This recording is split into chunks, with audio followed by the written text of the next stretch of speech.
Alaska isn't just wilderness, it's a graveyard of secrets buried in endless snow. Out here, silence doesn't comfort you, it stalks you. People vanish without a trace, camps are found frozen in time, and sometimes voices rise from beneath the ice when no living soul should be speaking. Travelers whisper about cabins that appear where no cabin should be, lights hovering above rivers that lure you closer, and shapes in the tundra that follow faster than any machine can run. These are not campfire tales. These are the accounts of those who barely made it back alive, the ones who still wake screaming at night. 6 true stories from Alaska's countryside, each darker than the last. Listen carefully, because in Alaska, the scariest thing isn't what's out there in the cold. It's what's waiting for you to find it.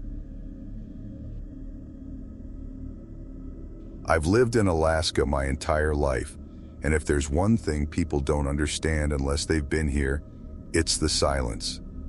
Out in the countryside, far from the cities, you get stretches of frozen earth so wide and desolate that you begin to feel like the whole planet quit making noise. At first it's peaceful, then it gets strange. I used to joke with friends that silence drives people mad before the cold does. After one hunting trip, I don't make that joke anymore. It was late September, just as the tundra was exchanging its greens for rust reds and browns. I was with 2 buddies, Tommy and Felix, heading deep into the country, maybe 60 miles outside Bethel. We were after moose, and we planned for a week-long trip. Supplies were loaded on 2 snow machines with sleds hitched to the back. We were ready for anything, at least we thought so. On the 3rd night, clouds strangled the moonlight, and the air turned oppressive. No owls, no cracking branches, no distant trickle of streams, just the heavy kind of dark that eats your flashlight beam. That's when we saw it, the outline of a cabin. It was tucked between leaning spruce trees, its roof bent like an old man's back. At first it looked like salvation, a break from our tents, a real structure to keep out the winds. But when we got closer, something was off. 2 things actually. First, it had no windows. Just 4 log walls, a low roof, and a door half rotted off its hinges. Second, there were no signs of use. No fire pit, no stacked wood, nothing. It was like the forest had grown it there just to mess with us. Tommy laughed it off. He was the hard guy, the skeptic. "Who the hell builds a place with no windows? Freaking vampires?" he said, kicking the door. It swung inward with a groan. The smell hit us like stale meat left too long outside, rancid and heavy. Felix gagged. "Maybe we stick to the tents," Felix muttered.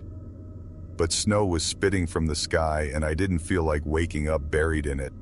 So against my gut, I stepped in first.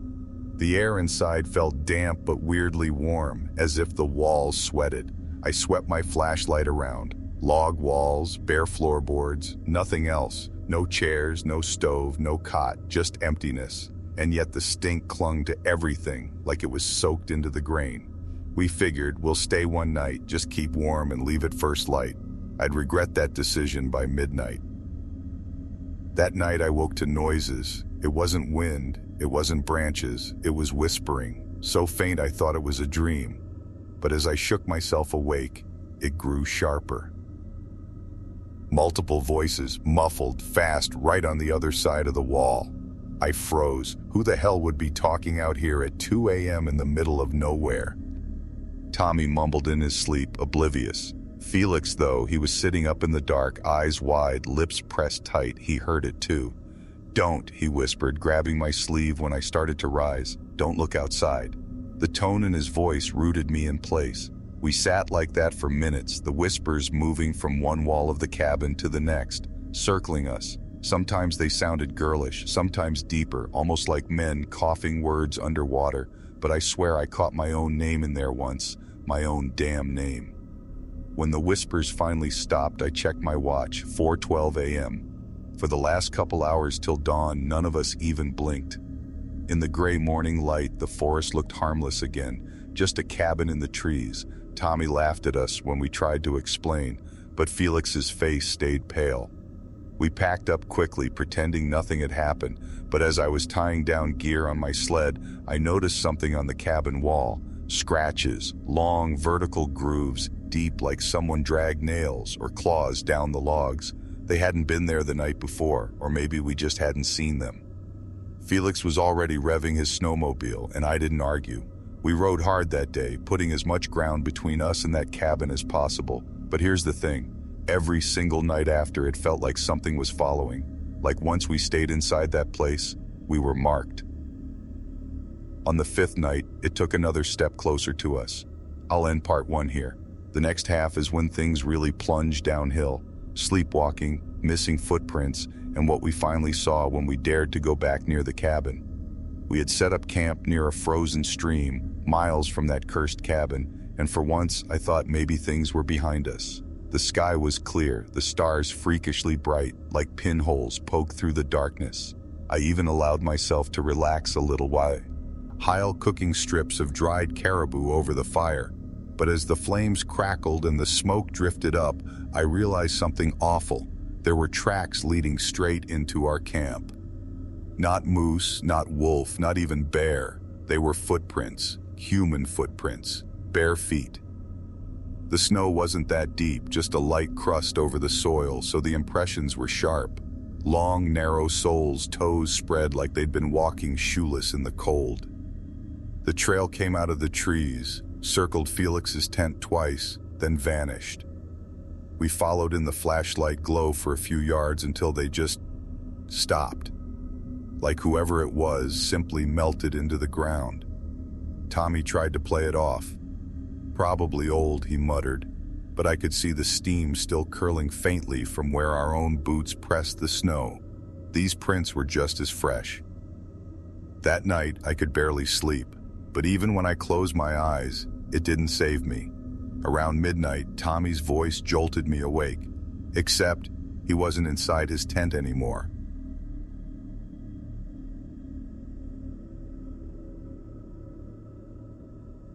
I scrambled out to see him stumbling in the moonlight, barefoot, heading toward the tree line. His eyes were blank, his jaw slack. He was sleepwalking or something worse. Felix and I sprinted to grab him, dragging him back and shoving boots on his feet before frostbite set in.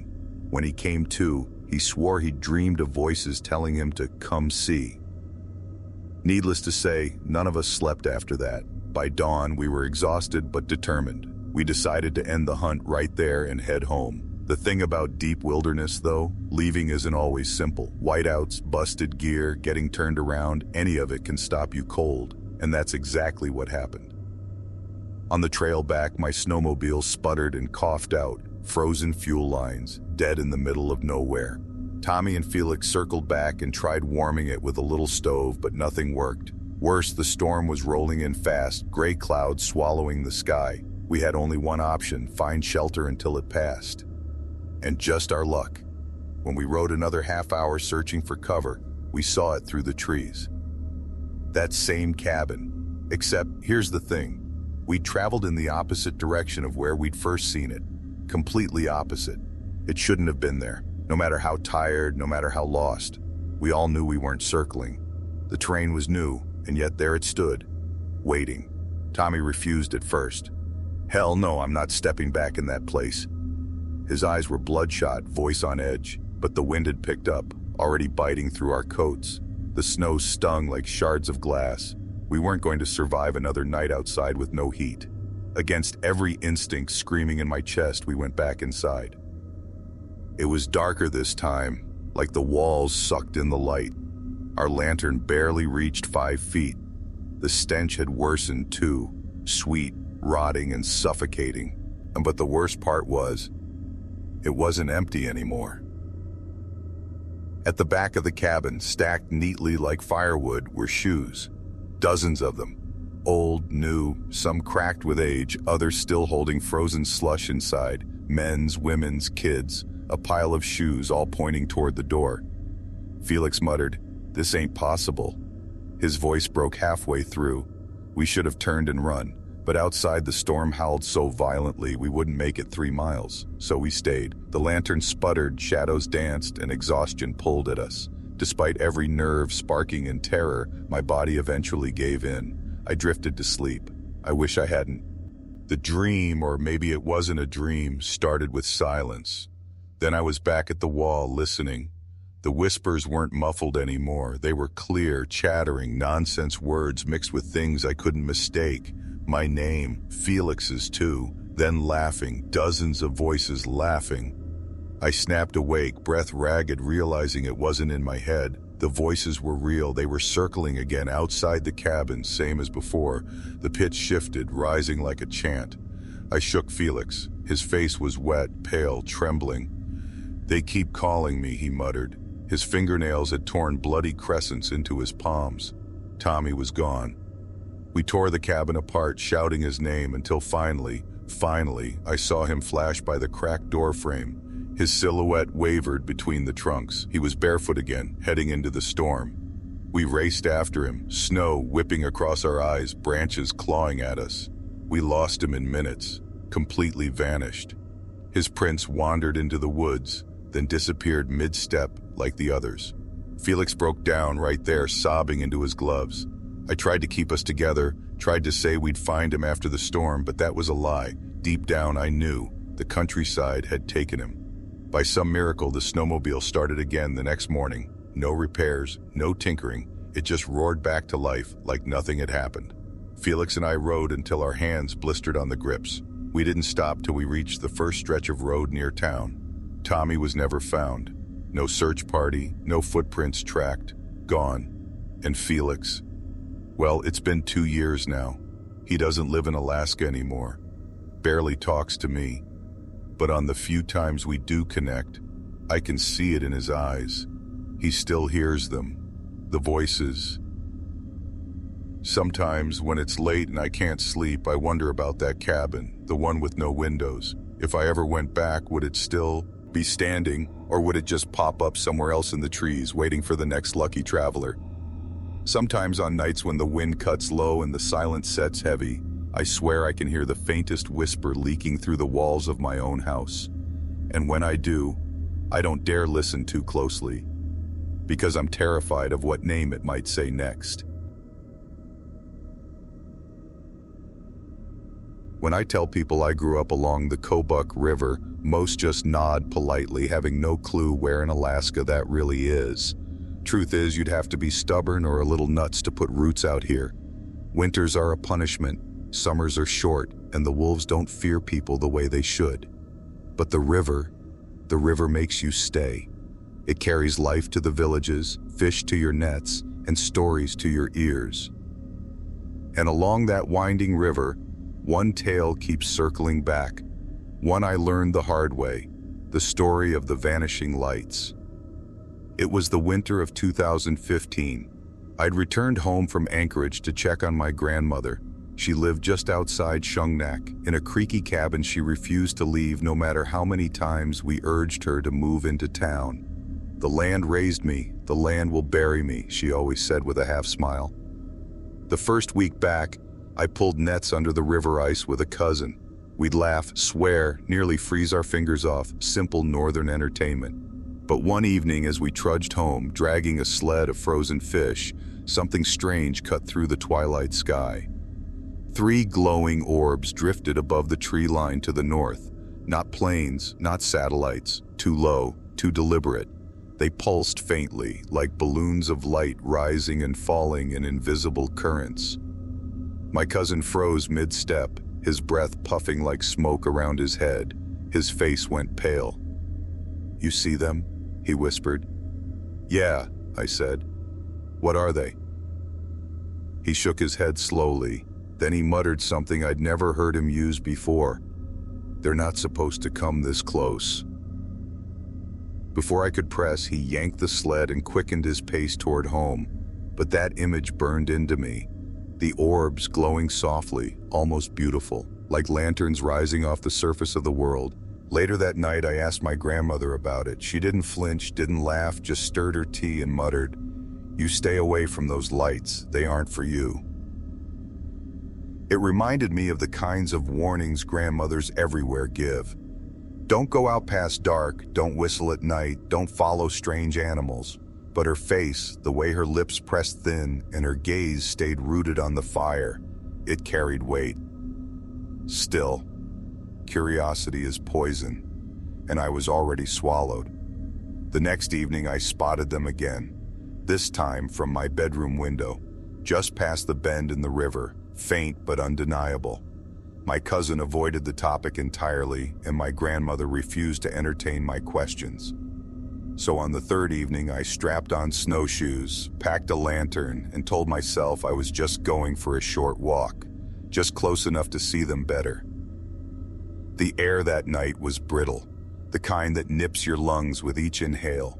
The snow crunched like glass beneath my steps, and ahead the lights pulsed quietly, unhurried, like they knew I'd follow. I walked maybe half an hour, and for the first time, the tree line broke. The river stretched wide under the moon, ice cracking and groaning beneath its white crust. And there, hovering just above the frozen water, the orbs swayed.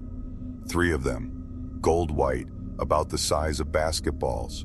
One drifted low, nearly touching the ice. At that moment, every thought of balloons or drones or tricks of the sky vanished from me. These moved with intent, alive almost.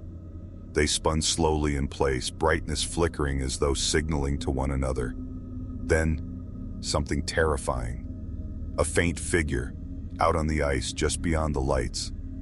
At first I thought it was some unlucky hunter who'd wandered too far, but the longer I stared, the harder my stomach twisted. The shadow was off, its posture crooked, limb was wrong. Though it appeared human-sized, the arms hung low, too long, almost brushing its knees, and the head turned unnaturally smooth, side to side, like testing the air. I should have left then and there, but like an idiot I dug my feet in the snow and leaned closer. The orb split apart suddenly, 2 circling the figure, the third rising high overhead. In that silence, with my heart hammering, I realized the lights weren't floating harmlessly by, they were guiding the thing on the ice, drawing my attention toward it like a lure in a dark river. That's when my lantern flickered. I swore under my breath, smacking the side. The flame bounced back, dim but steady. But in that second of sputtering, I knew. That figure out on the river, it had turned toward me. Even from the distance, I felt its attention hit me like a blast of cold wind. The orbs pulsed harder, faster, the rhythm almost frantic. The figure began to move, legs sliding awkwardly, feet not so much stepping as dragging forward. That was enough. My curiosity shattered into raw survival instinct, and I bolted, crashing through the trees, gasping clouds into frozen air, snowshoes slamming ridges into the powder. Behind me, I swear the air itself buzzed with an unnatural hum, like the rattling of insects or electricity. The lights were following. The forest warped into one endless hallway of black and white, tree trunks stretching forever. Through it, those faint glows flickered between branches, keeping pace no matter how hard I ran. I remember falling once, knees biting into the crust of snow, and for a fleeting second hearing footsteps behind me, something heavy, too close. When I slammed through my grandmother's front door, I was half frozen, half numb, gasping like I'd run a marathon across tundra. The lights were gone, just darkness behind me. My grandmother didn't scold. She didn't even wait for me to explain. She grabbed a handful of ash from the fire pit, muttered something low and strange under her breath, and smeared the ash across the door frame. Her hands trembled the entire time. When I finally stammered questions, she only said this: "You don't look at them, you don't follow them, and if they know you saw, you never, ever let them cross your threshold." The next morning, I went back down to the riverbank in daylight, just to confirm. Maybe in the sunlight, it would all dissolve into a silly dream. But when I reached the bend in the Kobuk, I stopped dead. There in the snow, clear as my own prints, was a trail of long, crooked tracks, leading from the ice to the tree line, then stopping, vanishing right at the point I had turned to run. That was only the beginning. What happened 5 nights later made me believe my grandmother's warning far too late. For the next few days, I didn't dare leave the cabin after dark. I busied myself with chopping wood, mending nets for my grandmother, anything to keep my mind away from those lights and that night on the ice. But fear doesn't just fade, it festers. Especially when you hear noises you swear no one else hears. The fifth night, the silence broke. It was just after midnight when the fire had died down and the cabin sank into that suffocating stillness. A faint buzzing crawled in from outside, like a swarm of bees moving through the air. Only it was winter, and nothing stirred outside at those temperatures. My grandmother sat up instantly. Her eyes met mine across the tiny room. She knew. "They've come for you," she said quietly. Before I could even respond, the glow appeared through the frosted window. Not bright, not fiery, but soft, pulsing, unmistakable. One orb, then a second, then a third, hovering just on the far edge of the clearing. I scrambled to my boots, panic setting in, but her hand shot out, grabbing my wrist with surprising strength. "You don't open the door," she hissed. "No matter what, you hear me?" I nodded, throat too dry to speak. We sat there, staring through the cracks in the curtain. The lights swayed back and forth like they were searching. A dance, methodical, patient. Then came the knock. I swear my blood turned solid hearing it. A sharp rapping on the wooden door, 3 knocks, then silence, almost polite. My grandmother shook her head fiercely. "Not real," she whispered. "Never answer." But my body betrayed me. Every instinct screamed to do the opposite. Open it, check, see what it was. I bit down hard on my lip until I tasted iron, just to lock myself in place. The knocks came again, louder this time, then a voice. At first muffled, then clearer. It was my cousin's voice. "Let me in," it begged. "Please, it's freezing." My eyes darted to my grandmother, horrified, but she didn't flinch. "That's not him," she said. "He's safe in his home." The voice persisted, switching from my cousins to a woman I knew from town to someone else entirely. Familiar tones, lures meant to unlock human weakness. They cycled through voices until one stopped me cold. My own. "Open the door," it said outside. "It's safe now."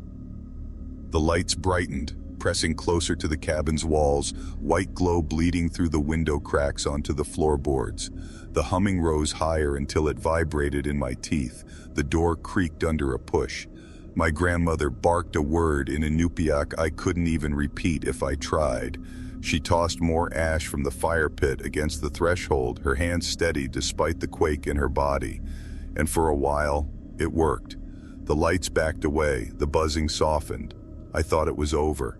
But that's when we heard the window. A scraping noise against the frost, nails or claws, dragging lightly. I forced myself to look, and just beyond the glass, I saw a distorted face pressed up against the pane. Not a real face. A smudge of features stretched wrong, like a wet painting smeared with a thumb. The skin was pale gray, eyes too large, lips curving into something that only imitated a smile. And worse, the figure's breath fogged the inside of the glass for a moment. I stumbled backwards so fast I nearly knocked over the lantern. My grandmother hollered again in her native tongue, louder this time, pounding her fist against the door frame. The glow outside flickered rapidly, frantic like a string of strobe lights pulsing in pain. Then, nothing. Just as sudden as they came, the orbs winked out. Gone. The buzzing ceased. The figure's silhouette melted back into the night. Silence held the cabin like glue. For the next hour, neither of us moved, barely daring to breathe. By sunrise, the clearing looked undisturbed. No strange prints, no orb light, just a fresh layer of drifting snow. I wanted to believe it had all been some hallucination born from isolation and cold. But when I checked the window, the frost line was distinct, except for one patch where it had melted away in the shape of a palm. On the inside. I didn't sleep another proper night there. Within the week, I packed up and headed back to Anchorage. I told my grandmother I'd return in the spring. She only nodded like she already knew I was gone for good. Months later, I got a call from my cousin. My grandmother had passed quietly in her sleep. The land finally claimed her, just like she'd promised. But before the funeral, my cousin told me something strange. He said he'd gone to clean out her cabin, and on her bedside table he found an old, battered leather notebook. Inside, written in her careful scrawl, were dozens of entries going back decades. Notes on the orbs, warnings, names of villagers who'd never come home after chasing them downriver, and near the end, a chilling line written in her final days. If the lights find someone new, they stop coming for the old. I didn't know what to do with that. It's been years now. I live far from the Kobuk. I try to sleep. With the city hum, trains rattling, traffic buzzing outside, it comforts me, noise that erases silence. But sometimes, when it's very late, everything falls still. And in the corner of my small apartment, a faint hum rises in the floorboards, like insects, like electricity. And if I glance toward the window for just a second, I'll catch a pulse of white, faint, golden, patient, waiting. And every time I shut my eyes tight, because I know curiosity will kill me if I look too long.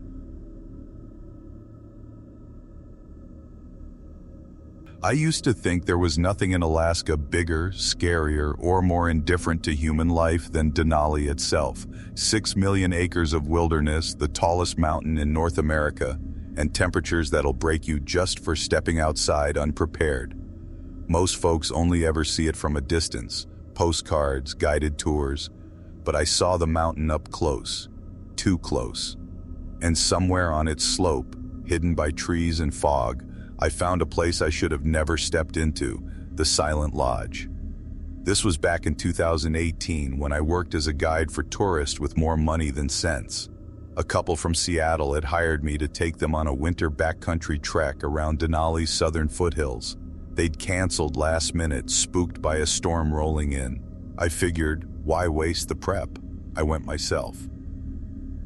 People think guides are thrill seekers, but sometimes it's the opposite. Sometimes you chase quiet. With Anchorage always buzzing, Denali's silence called to me like medicine. So I strapped a pack on, pulled my sled, and went up into the folds of spruce and fir. The first 2 nights were perfect. Cold, yes, but crisp skies lit by the aurora. My campfire crackled under streaking green lights, and I felt almost cocky, like the mountain had accepted me. But on the 3rd morning, I found tracks. Not animal tracks, boots. At first I thought they were my own doubled back, but no. These trailed off deeper into woods where I hadn't stepped. What chilled me was how new they were. Perfect outlines in the powder, maybe a day old, leading due north. There weren't supposed to be others out here. This wasn't a public trail, so why did I feel like I was tailing someone? By dusk, fog rolled in heavy, the kind that bleeds the edges off reality. Trees softened into gray smudges, snow dulled, and I nearly lost my bearings. Just as panic started to gnaw, I spotted it, a shadow squat, sitting in fog, a building. It looked almost welcoming, an old mountain lodge, its peaked roof half buried in snow. It stood awkward in the woods, slanted with age, but my relief drowned out suspicion. Shelter, solid walls. The door was swollen in its frame, but with a firm shoulder it groaned open. The air inside hit me like a solid fist, cold, stale, and strangely hollow. I expected dust or mold, but there was nothing, just emptiness. The lodge was massive, bigger than I thought, 2 floors, maybe more, with a staircase dead center and a hall disappearing into darkness. I stomped my boots, shouting a nervous hello. The way my own voice came back to me froze me. It came back wrong. Not like an echo, more like another version of my voice, slightly delayed, slightly lower. Same words but heavier, like someone repeating me from deep inside the walls. That was the moment I should have left. Instead, I lit my lantern. I explored the ground floor first. Whatever this place had once been, time had erased most signs. A few broken chairs, a caved-in piano in the parlor, fireplace stone cracked like teeth. Not much else. But every few steps I heard it, my own movement bouncing back too quickly, too sharp. Something about the acoustics made every sound feel crowded. When I climbed the staircase, the air shifted, warmer. That made no sense in a place this abandoned. My lantern flame bent inward, like there was a faint draft drawing me deeper. The upstairs hallway stretched long, lined with closed doors. None had handles, just bare wooden slabs warped with age, and yet as I walked, I kept swearing one or two twitched open just a hair, like someone peering through a gap. The lodge was crowded in silence, heavy silence. By the time night hit, exhaustion forced me to stop exploring. I set up my sleeping bag by the old fireplace, keeping the lantern beside me. My gut told me camping outside sounded worse. The fog was thick, visibility gone, temperatures plummeting. Against reason, the lodge felt safer. But around midnight, the sounds started. It began subtly, wood creaking above, soft footsteps crossing a floor. I sat upright, knowing I was alone, heart beating into my throat. Then came whispers. At first, distant like from the upstairs hall. Whispers too low to make out, overlapping like two voices arguing behind a thin wall.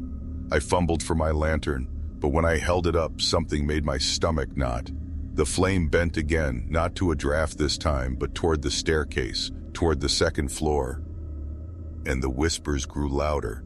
I should have bolted, but some sick part of me thought I could see what this was. So I lifted the lantern and crept up one wooden step at a time. About halfway up, the voices stopped, dead silent. That somehow was worse. At the top, the hall stretched wide, 12 or 13 warped doors staring at me.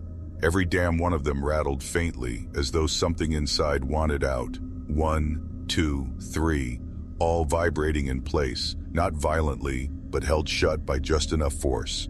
My throat went sandpaper dry. My hands shook, my boots felt sunken into the boards. Then, all at once, the rattling stopped, and a door at the far end slowly, noiselessly, opened, just enough to show me what I wished to God I'd never seen. Through the crack, dimly lit by my own lantern glow, stood a figure, not solid, not transparent either. It was like fog pressed hard into the shape of a man. It had shoulders, arms, a face that quivered at the edges, and when it leaned, I realized it was me.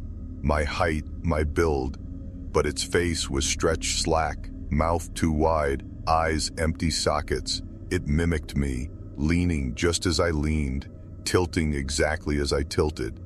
And then it smiled. With that expression locked on its melted features, the door slammed hard enough to rattle dust from the rafters. I didn't breathe, didn't move, until I felt heat at my ear, as if someone pressed close behind me. And I swear, clear as my own thought, I heard my voice whisper back from the black, "You're already inside too."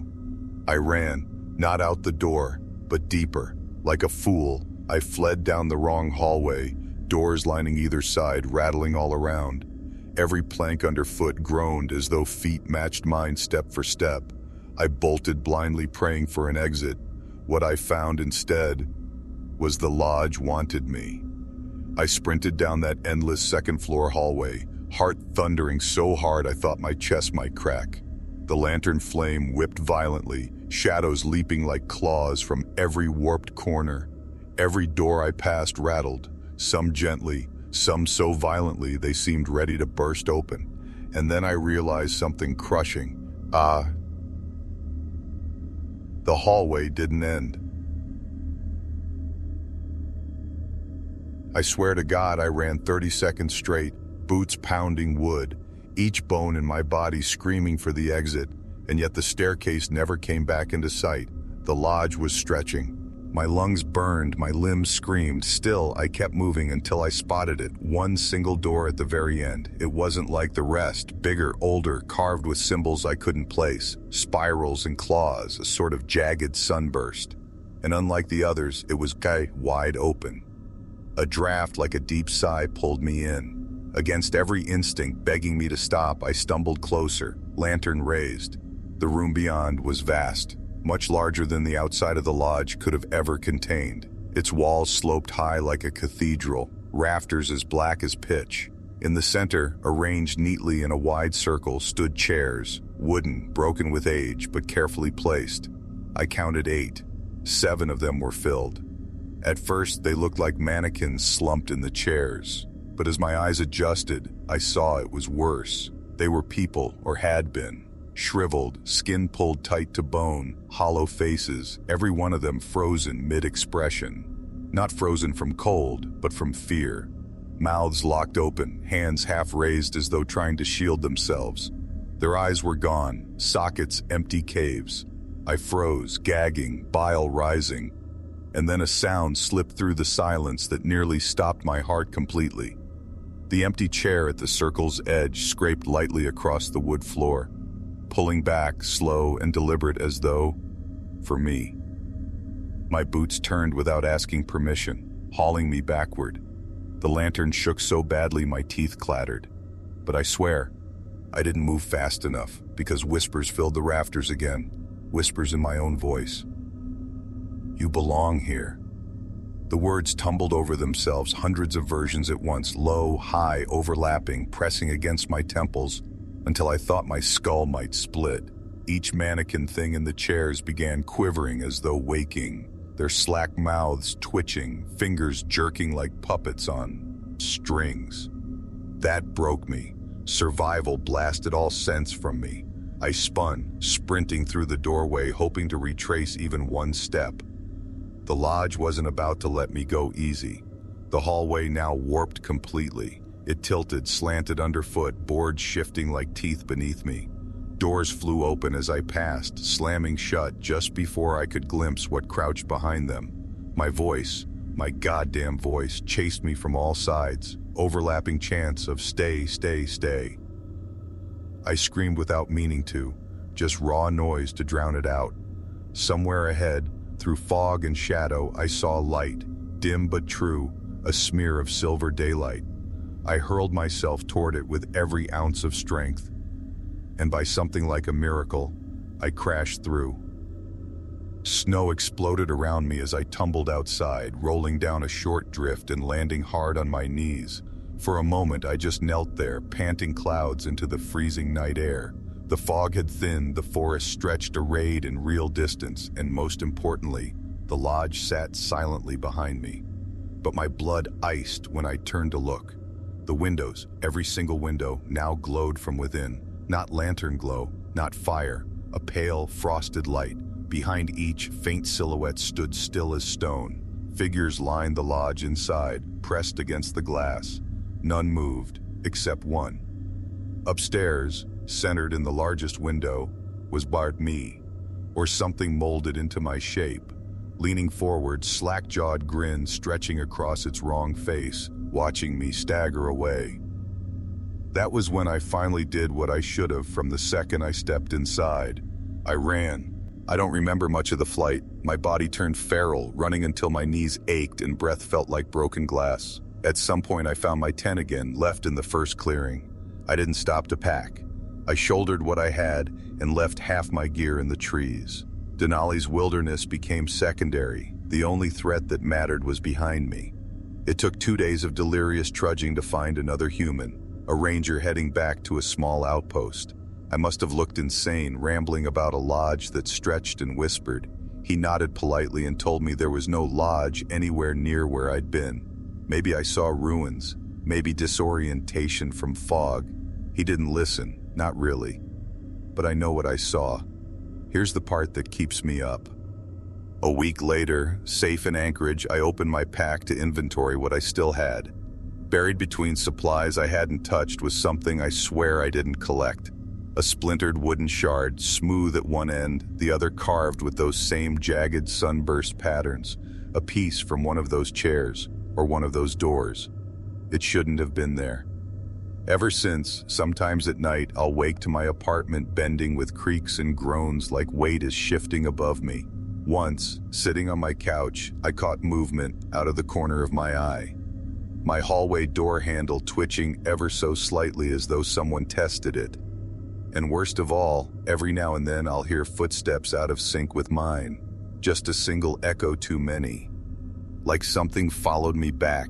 Like some part of me, the part that got left behind in that chair, wants to come home. To this day, I still take clients around Denali, but I will never, for any price, guide anyone near those woods where I found the lodge. Denali is vast, it hides countless things, and most people live and die without scratching its secrets. that's the lucky way. Because if you ever stumble on walls that shouldn't be there, carrying silence heavier than air, turn back. Don't step inside, because the Silent Lodge doesn't just want strangers wandering in, it wants duplicates walking out.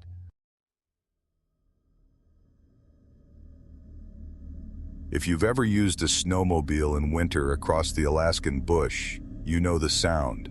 The howling growl of the engine ripping through frozen silence, echoing across the trees and ice. It's freedom, safety too. Out there, your sled is your lifeline. Without it, you freeze, you starve, or you vanish.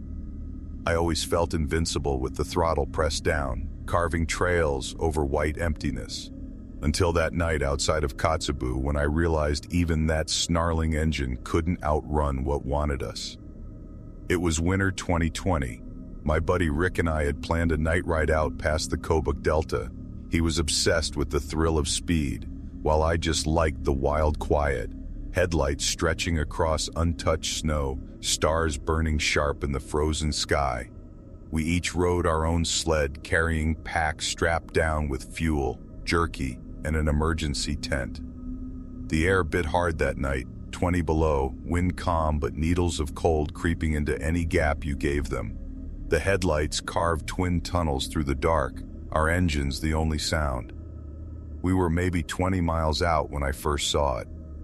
Up ahead, something tall crossed the snow, just for a moment. At first I thought it was a moose, but the movement was wrong, too smooth, too fast. The thing loped across the snow without breaking stride, limbs oddly long vanishing into the tree line like smoke. I slowed my sled, raising a hand for Rick. "Did you see that?" I shouted over the engine. He shook his head, visor iced. "Moose," he called back, but my gut said no. Moose don't move like that. We kept on, but I couldn't shake the sense of being watched. My head kept flicking to the tree line along the flats, scanning shadows while the engine hummed heavy beneath me. A half hour later, we stopped to rest. Rick was digging out jerky, steam puffing from his mouth as he laughed at my nerves. I was fumbling with my thermos when I noticed something strange in our tracks. Two parallel lines cut by our sleds, clear in the pale moonlight, but alongside them, stitched into the snow like hunters' marks, were footprints. Only they weren't ours. They were massive, at least 20 inches long, each spread far apart. Whatever made them had been pacing us from the trees, keeping stride with machines racing 40 miles an hour. I crouched, brushing snow with a gloved hand, hoping I was imagining things, but the prints were unmistakable, long, narrow, clawed at the tips. Rick studied them, cursed low, then laughed too quickly. "Wolf has to be, but wolves don't make tracks shaped like elongated hands." We shoved off again. My sled growled, snow whipping around us, but the comfort of the engine was gone. Every twist of the throttle, every mile deeper in, something inside me screamed to turn back. That's when my sled sputtered. For a second, my stomach collapsed, thinking the fuel line was frozen. But the machine caught again, engine coughing, headlights flickering over the snow. Except, when the light stuttered back, I saw eyes. 10 yards in front of me, just off the trail, a cluster of pale blue orbs glared back. I slammed the brake, nearly throwing myself. The machine skidded to a halt, engine roaring like a desperate beast. The eyes didn't blink, didn't move. And then, slowly, they rose. The thing stood from a crouch, towering over Rick's 6-foot sled in the beam's fringe. It had the body of a man stretched too far, skin pale like driftwood, joints bending wrong. Its mouth opened wide, but no sound came, just darkness behind cracked lips. I screamed Rick's name, but he was already gunning it, hauling past me. My sled jerked under me as I slammed the throttle in blind panic. The thing moved, and it was fast. The next 10 minutes were chaos seared across my brain, headlights shaking, snow flying into my visor, branches clawing past as I tore through the trees. The sled's engine howled, but so did something else, behind me. Not an animal's cry, not human either. A low guttural roar like air being torn sideways. I kept glancing back, half expecting to see nothing, to realize it was some nightmare trick. But no, it was there. bounding after us with leaps so long it barely touched the ground. Its limbs snapped forward like broken poles, fingertips digging into drifts to launch itself faster. Rick was ahead, his tail light a bouncing red dot in the endless black. I locked onto it like salvation, swerving to follow his track. But then the thing cut me off. It slammed through the trees, erupting to my right. Snow exploded ahead as its pale form lunged across the trail. I swerved instinctively, sled fishtailing, nearly throwing me, my chest hammered against the handlebars, headlights spilling sideways. When they hit the thing's face, its jaw unhinged wider, lips cracking open into a cavern. And inside that darkness, there were no teeth, just void. Pure, sucking void. I roared the throttle until my sled shook like it might tear apart. I lost sight of it as the forest swallowed us again. But every mile, every desperate scream of the engine, I felt it just steps behind. Like it didn't need to catch us tonight, it was just enjoying the chase. Finally, Rick slowed, jerking his sled off a ridge into a clearing. I pulled up beside him, choking on my own breath. He yanked off his helmet, face white as bleached bone. "You saw it too," I rasped, my body shaking so hard I thought my spine might crack. He didn't nod, didn't speak. He just stared back into the tree line. I followed his eyes.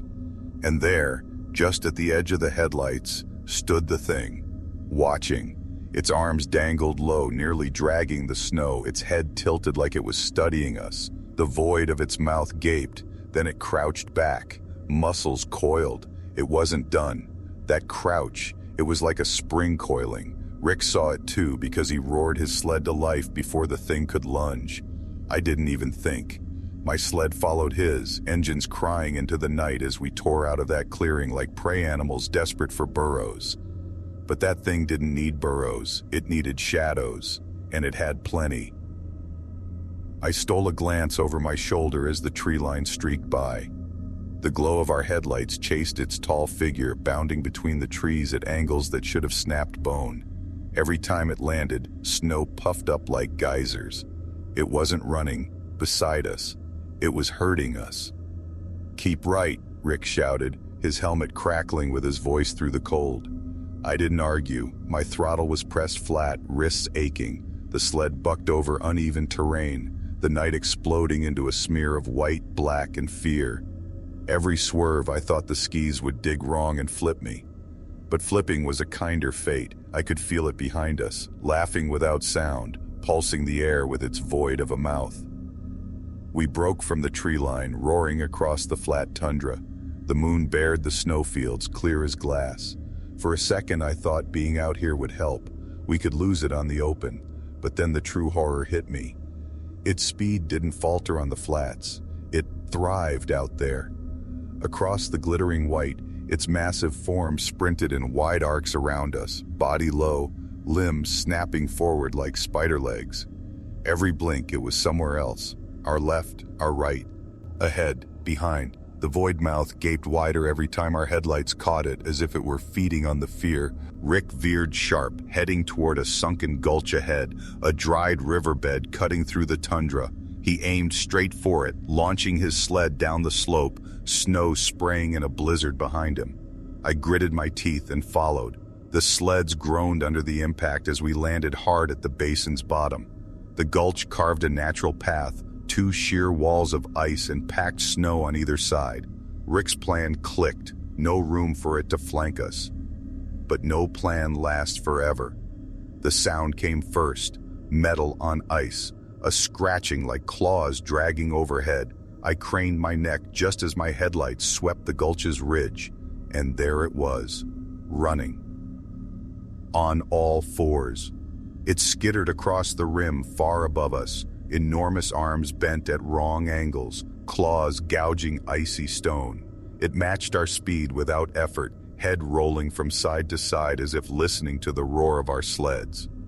Rick swerved left at a fork, and I only just managed to yank my machine after him. But as I looked up again, the ridge was empty. Not gone, just waiting. The next second proved it. It came down. Like a meteor of pale flesh, it plunged from the rim, slamming into the gulch floor behind me. The impact made my sled bounce up, treads screaming on the ice. I didn't dare look back, but I didn't have to. The vibrations in the frozen ground told me it was on my trail, close enough for its shadow to stretch into the corner of my headlights, close enough for the engine's scream to fight with something even louder, the cracking snarl erupting from its void mouth. I thought that was it. Game over. But Rick saved my life. He jerked his sled hard sideways, cut speed, then peeled back across the gulch to flank the thing. I only caught it in fragments through sprays of snow, but I realized what he was doing. He skimmed past its side, baiting it, then gunned forward again. He was pulling it off of me. It worked, but it cost him. The beast shifted, bounding toward his red taillight. In 2 leaps, it was nearly on him. I screamed into my helmet, trying to close the distance, but the thing was too fast. It was playing with him now, batting toward his sled, claws raking lines across the snow, trailing just far enough back that Rick knew he was one flick of fate away from being gutted. And then, crueler still, it let him go. We burst out of the gulch, back onto the open flats again, sleds rattling from the impact. The thing didn't follow, not visibly, it simply stopped. Standing at the ridge we just left, body looming against the moonlight, a silhouette of stretched arms and void mouth, it watched. Rick slowed, finally letting his sled idle as he gasped into the mic. "Why is it not chasing?" "Don't stop," I yelled. He did anyway. We sat there, engines burbling, eyes fixed back on that ridge. The thing didn't move, it just stood. And slowly, it lifted one long arm. It pointed, down at us. That was the final straw. Rick cursed loud enough to crack his mic, spun the sled, and we tore back for civilization like hunted dogs. We didn't speak another word until lights finally shimmered on the horizon. Kotzebue's small outpost glow. We made it back, alive, physically anyway. But here's the truth, even now, even sitting in the comfort of my home telling you this story, I don't feel safe. Because when we pulled up to Rick's shed that night, shoving the sleds inside, I noticed something that still wakes me up in sweats. On the metal pan of my snowmobile, long grooves had been dragged into the steel, 5 of them, deep as if a bear had clenched it, but they were narrow, precise, gouged with intent, like claws. Rick won't talk about it at all anymore. He sold his sled, won't set foot on snow. Me, I still ride. You can't live up here and not. But there's never a night ride now, only day. And even then, as my engine screams across the flats, I sometimes see shapes in the tree line, pale shadows, keeping pace no matter how fast I go. The sled is supposed to be your lifeline, but what saved us once? I think it only made it hungrier. Because now I know, no matter how loud an engine roars across Alaskan snow, you can still hear what stalks you.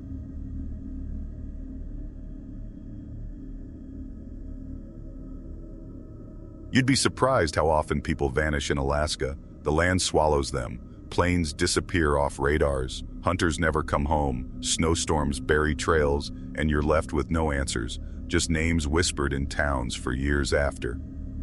Back in 2012, I stumbled on something out there that still haunts me. A frozen camp, a place that shouldn't exist. It started with my job. I was part of a cleanup crew in the interior, hired to monitor abandoned mining sites and old prospecting trails. Basically, we were glorified janitors for the wilderness, making sure people hadn't dumped chemicals into water streams or left rusted equipment for wildlife to get hurt on. One February, I was paired with a guy named Joel. Quiet, chain smoker, the type who'd been out here too long, if you know what I mean. His eyes never seemed fully here, but he knew the land better than anyone. We had snowmobiles, sleds of supplies, and a week to log data, or that was the plan. On the 3rd day, we cut cross-country after spotting strange markers poking out of the drifts. Stacks of stone, taller than a man. At first, we thought they were Inuksut, traditional Inuit cairns meant to mark paths or hunting spots. But these weren't built like that. They leaned at odd angles, stones stacked awkwardly but with precision, as though someone wanted them unstable. One topple away from collapse. Joel stared at one for a long minute, said nothing, then muttered, Let's not linger. But as I glanced past, I swore I saw something dark half buried in the snow beyond. Joel must have seen it too because he sped his sled forward. We crested a drift, and what lay on the other side froze both of us in place. A camp. That alone wasn't strange. Trappers, miners, surveyors, plenty of people set up remote camps. What was strange was, this one looked old. Not decades, centuries. Half a dozen canvas tents drooped under the set. Now pack, their poles iced so solid they looked fossilized. A circle of logs still sat neatly arranged around a fire pit that was packed with solid ice. Tools speared the ground. Axes, a rusted saw, a bent rifle that shouldn't have been any younger than the late 1800s. More shocking than all that, footprints. Dozens of them, circling around the camp. Not fresh, but the snowfall hadn't erased them either, as though they had pressed so deep into the ice they'd stayed preserved. Some boot prints, some bare feet, and most of them didn't lead away. They just ended around the campfire. My whole body prickled with gooseflesh even through padded layers. Joel muttered, "Nobody's been here," but his voice carried nothing like certainty. We walked the site slowly, sleds parked at the edge of the clearing. My boots crunched as I circled one of the tents. The canvas was stiff, brittle, like touching old paper. When I peeked inside, my stomach climbed into my throat. A skeleton. It sat upright, knees folded toward its chest, clothing still clinging to yellowed bones. Whatever fabric had been a parka was torn, but perfectly frozen in place. The skull tilted to the side, teeth bared in a way that almost looked like a scream locked mid-breath. I stumbled back, voice cracking. "There's someone in here." Joel didn't even look. He just lit another cigarette with shaking hands. "We're leaving," he muttered. But I couldn't stop. Morbid curiosity dragged me deeper. In another tent, I found two more shapes, bodies, or what was left of them. Not skeletons exactly, still flesh but dry, mummified by the cold. Their hands looked mangled, nails cracked down to bleeding quick. It was as if the people in that camp had clawed and clawed, trying to get out of something that hadn't let them. We should have left then. But my eyes kept being dragged back to the footprints circling the frozen fire pit. The more I stared, the less natural they seemed. Some were boots with worn soles. Others were bare, toes splayed as if people stood barefoot in sub-zero cold. But one print, God help me, was not human. It had too many toes, 6, maybe 7, long curling imprints where claws must have dug deep into the ice. When I pointed it out, Joel stomped his boot over it immediately and glared at me with more anger than I thought possible from him. "Don't," he snapped. His voice was tight, higher pitched, like he was trying not to let something slip. "Do you know this place?" I asked. He didn't answer. He just kicked snow over the rest of the prints with jerky movements and hissed, "Mount up, now." By the time we strapped back onto the snowmobiles, the air had changed. Colder. Too still. Even the engines seemed quieter as we gunned them back the way we'd come. But there's no silence in Alaska that isn't hiding something. The first sound broke just 5 minutes later, a sharp crack like splitting ice. Joel froze mid-ride, pulling up fast. I skidded my sled alongside his and lifted my visor. "What?" I shouted. He just stared at the trees. "We aren't alone." I wanted to argue, but then I heard it too. Footsteps crunching behind us. At first, I told myself it was echo from our sleds bouncing from the ice. But when we cut the engines, the sound kept going. Heavy crunch after crunch, deliberate as if whatever was back there didn't care if we heard. Joel's cigarette dangled, forgotten from his lips. His hand trembled badly on the sled's throttle. Then he whispered, "It followed us." The silence collapsed around me. I realized every hair on my neck was standing and my instincts screamed at me not to look back. But of course I did. And about 100 yards back, across to stark white emptiness, I saw them. Not one shape, several. Dark figures, half shrouded by blowing snow, trudging toward us in uneven lines. Their gaits were jerky, off balance, some dragging limbs, others too stiff. Each carried the faintest trail of frost in their wake, like the cold itself bled from their bodies. But the one in front made me drop my visor out of pure reflex. It was tall, too tall, hood hanging loose from a parka rotted near to threads. And where its face should have been, Only black pit hollows screamed through the drift. Joel shouted, "Go!" at the top of his lungs. We tore away without a second thought, sleds spraying snow behind us like waves. I gripped the handlebars till my knuckles bled under the gloves, but inside, I already knew. That wasn't the last I'd see of that frozen camp or its hunters. Our snowmobiles screamed across the flats, engines howling like scared animals. We didn't talk, didn't look back, just raw flight. But the most terrifying part wasn't the speed or the storm of powder under our skis. It was the sound above the engines. Footsteps. They didn't fade. Even at full throttle, over 50 miles an hour, I could hear them crunching the snow behind us at the exact same tempo. Never closer, never farther, like they wanted us to know they could keep pace forever if they wanted. I risked a glance. My visor iced over, headlights bouncing, but I still saw them. The figures were right there across the white, striding through powder like it was thin air. Each hunched, twisted shape flickered in and out between blasts of snow. The tall leader was always at the front, its pit face pointed directly at me, never at Joel, always watching me.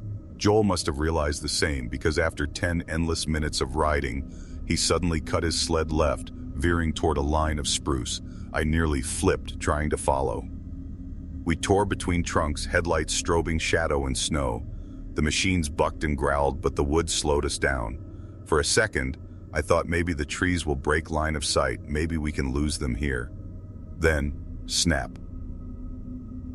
A tree to our right cracked in half. Just as we shot past, one of the figures smashed through it like balsa wood, showering the snow with splinters. Joel jerked his handlebars in panic, sled skidding so hard he barely caught it. "They're in the trees!" I screamed, voice lost under the engine. Joel didn't respond, just gunned harder. We broke out of the spruce a mile later, stumbled onto an old trapper's supply hut half buried in ice.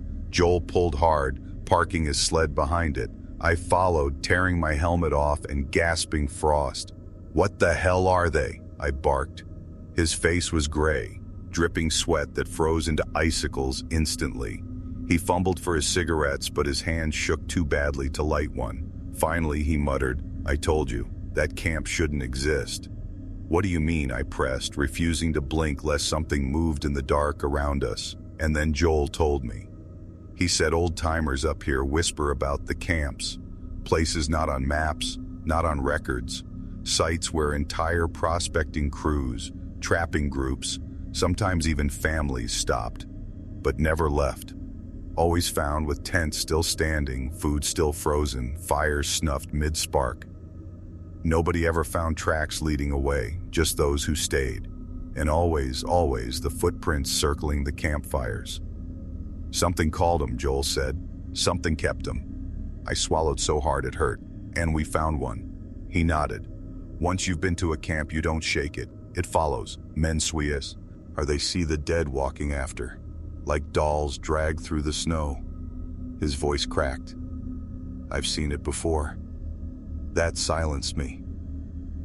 A crunch snapped us both to attention. Deep, deliberate, close.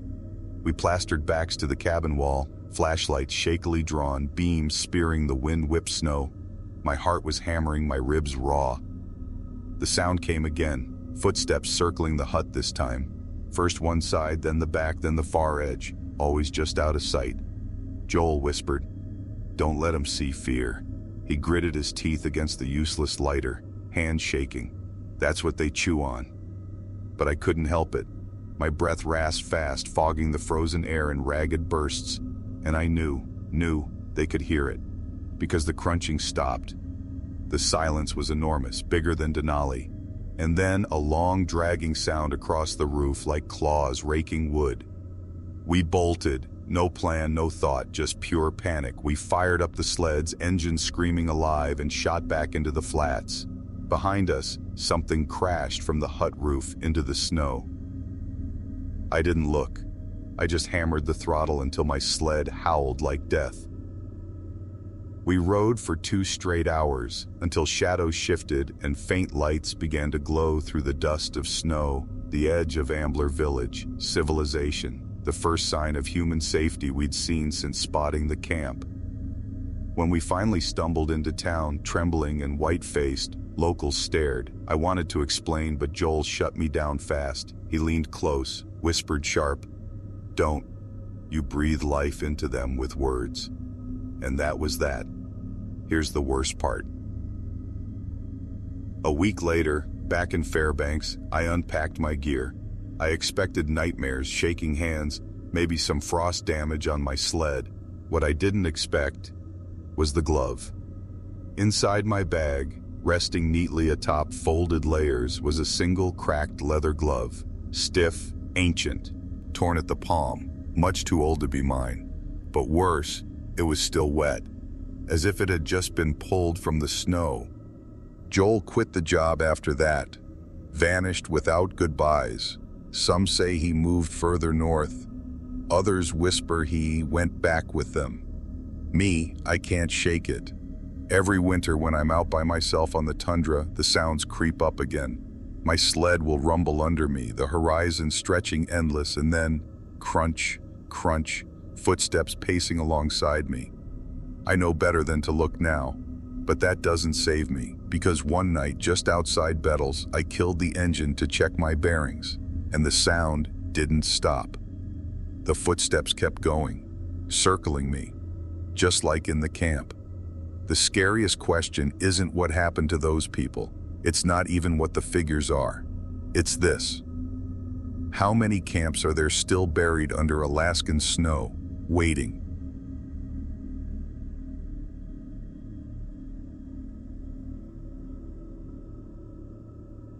If you ask an Alaskan what sound terrifies them most, surprisingly, it's not the wolf howl or the crash of a bear storming your camp. It's the cracks of ice splitting beneath you, echoing for miles under a vast frozen surface.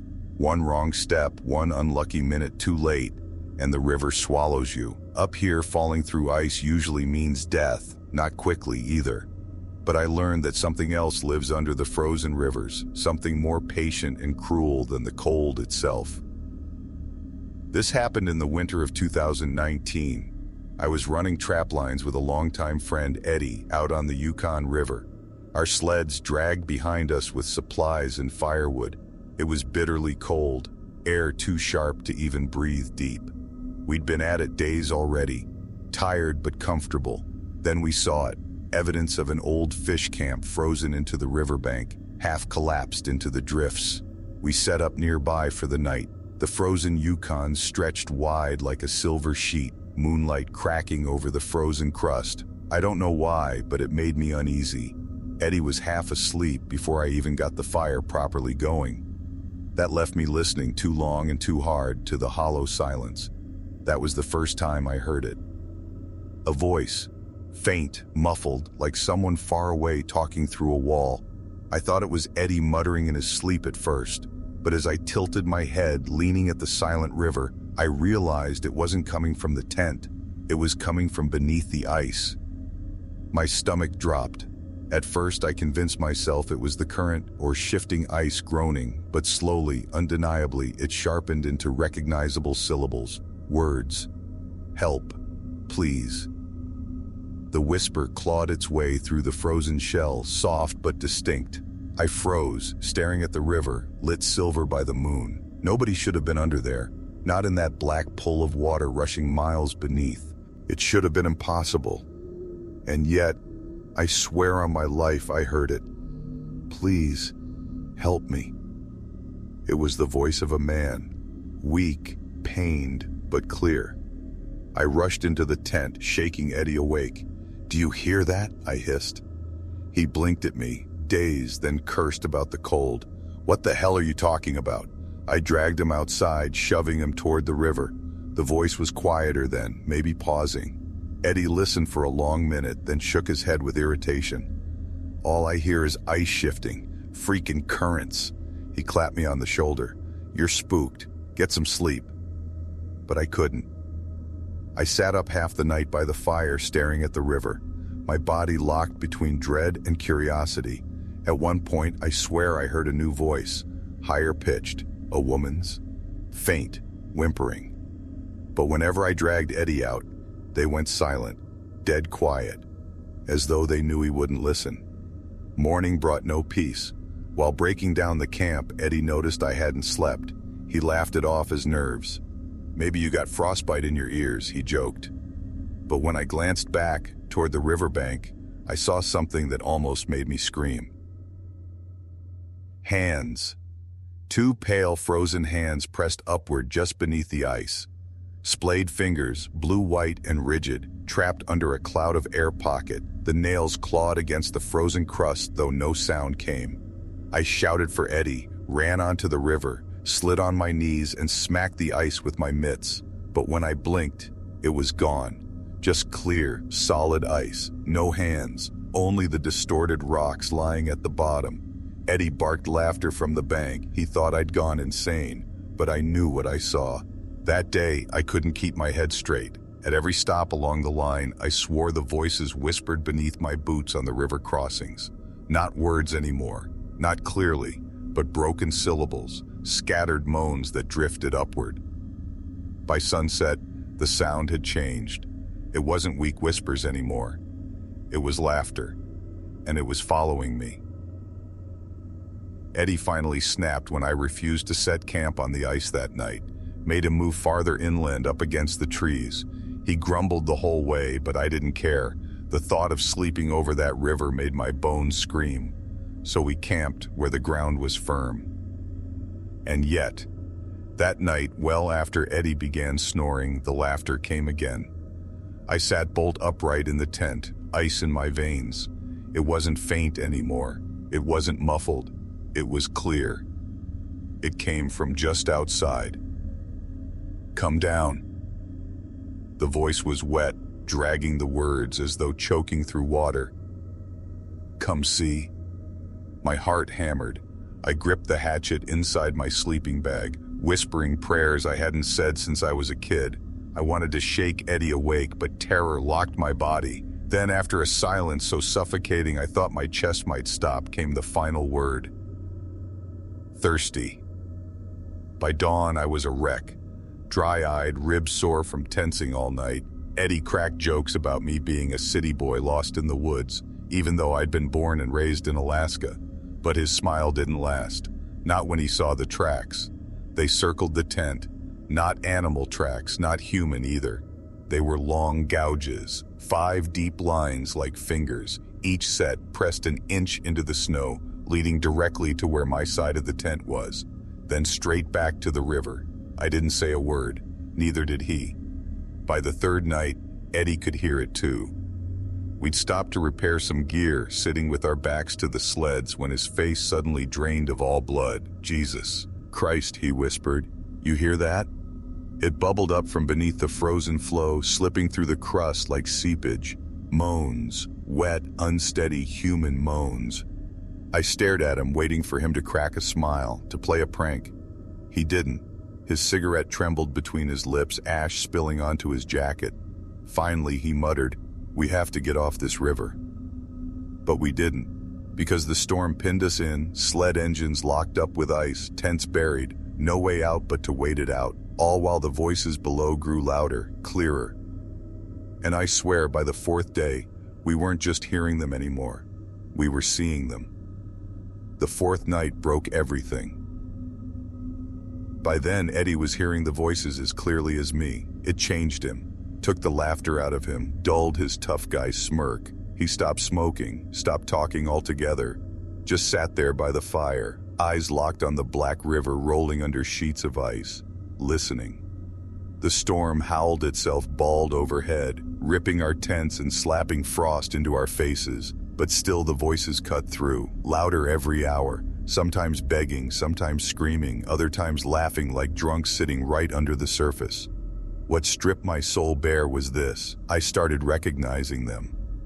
One night, I heard my father's voice, clear as day, even though he died years back in Anchorage. He muttered things he used to say around the dinner table. Then came the voice of Maggie, my kid sister, but she was alive, waiting for me back in town. That's when I realized they weren't calling with strangers' voices anymore. They were calling with ours. By the 5th night, Eddie cracked. I woke up to the sound of footsteps crunching in the snow. His. I bolted out of the tent and saw him half a football field away, staggering across the river's crust with nothing on but boots and his undershirt. His silhouette bent low, like he was leaning down to listen. "Eddie!" I screamed at Raw, voice shredding against the storm. But he didn't turn. When I caught him, he was kneeling on the ice, hands pressed flat, face lowered, his breath fogging the surface. To my horror, he was whispering back. I grabbed his shoulders, shouting in his face. His eyes were glazed, wide, streaming tears that froze on his cheeks. "They're so close," he rasped. "They're trapped. We gotta help." And then the ice spidered beneath him, long veins cracking outward from his knees. I yanked him back with every ounce of panic-born strength. The surface groaned like an animal. A black slosh gurgled beneath the ice where lines had split. For one gut-crushing moment, I swore I saw fingers clawing upward from the cracks, blind and frantic. We scrambled back to shore on hands and knees, half crawling, half sobbing like kids. The next day we tried to leave, packed fast, slammed gear together onto sleds, prayed they'd run. But Eddie's machine wouldn't start. Not fuel, not frost, nothing. Dead. He slumped to the snow, whispering again. I screamed at him to help me double-load one sled. He looked at me slowly, too slowly, and said, "If you want to leave, go. I'm staying. They're waiting." I'd never seen a man give up so fast, so absolutely. His body was there, but his soul was already under that river. So I left. I strapped what I could onto my sled, gunned the engine till it screamed, and tore off into the storm. I rode blind half the time, trees scraping both sides, the Yukon groaning alongside me like a graveyard full of rotten wood. But even miles away, the voices trailed underneath me, rising through the earth itself. When I finally broke out at a ranger station near Galena 3 days later, I was barely standing. The ranger found me shaking, hypothermic, mumbling about voices in the river. He thought I was delirious. After a couple of days' rest, I begged him to send someone for Eddie. Weeks later, searchers went. They found our camp, both sleds. My sled still had half my gear on it, but not Eddie, not even a body. What they did find chilled every drop of blood I had left. Out in the middle of the Yukon, there was a hole in the ice, perfect circle, as though cut, not cracked. Around its rim, bare handprints had frozen in, palms downward, digging inward, like someone had lowered himself happily, willingly, through. No climb marks, no signs he ever came back out. That was 4 years ago. On good days, I tell myself my friend slipped, cut through by weak ice, lost to the current like so many others in this state. But then some nights, I'll wake to a sound, not from the road, not from neighbors, from below. Through the floorboards, faint at first, then clearer. A voice gurgling like water bubbling past rocks, and every time it grows stronger until my whole bedroom seems to hum with it. And what cuts my marrow in two is that it isn't strange voices anymore. It's Eddie's. "Come back," it moans. "It's warm here." Sometimes it laughs, sometimes it cries, but it always calls me by name, always. And lately, I've started to hear something worse, a crackling, wet chorus behind him, dozens layered together, maybe hundreds, each one thirsty. The Yukon River stretches for nearly 2,000 miles, unfathomable depth, eerie silence under its frozen skin. And somewhere beneath it all, I think there's a grave that isn't full yet. That's the end of our journey into Alaska's frozen wilderness. 6 stories pulled from the shadows where silence carries secrets and the snow never covers everything. From the cabin with no windows, to the lights that lured on the Kobuk, to the voice that still moans beneath the ice, the countryside up here can feel endless, but so can what's hiding in it. Maybe that's the scariest truth of all. In Alaska, you're never really alone, even when you should be. So tell me, which story chilled you the most? Drop your answer in the comments and don't forget to subscribe for more true horror stories.